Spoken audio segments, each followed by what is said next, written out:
Tonight, a woman who was assaulted at Darien Lake is speaking out. She's sharing the details of a brutal beating and why it's making things difficult for her now.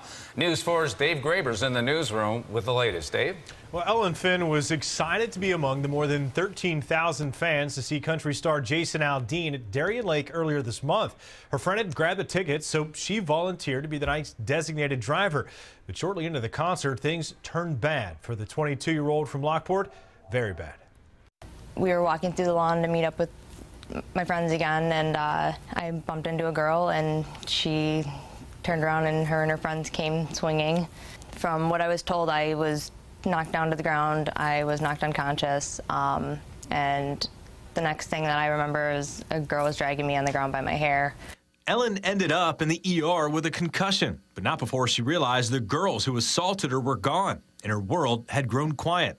She's needed hearing aids her whole life, but the ones she was wearing that night, similar to these, were ripped from her head. It would make it very, very difficult for me to get through my jobs or to, hear anything in school, and I kind of depend on them.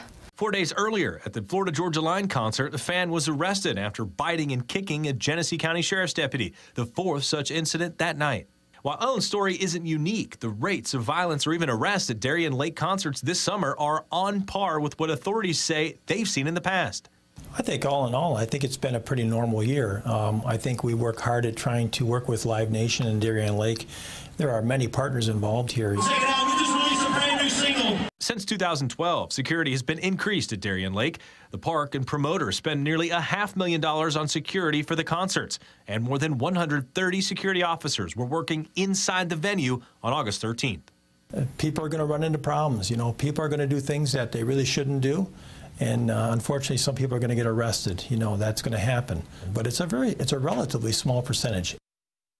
Yeah, small percentage considering the 250,000 people who showed up for 18 concerts this summer.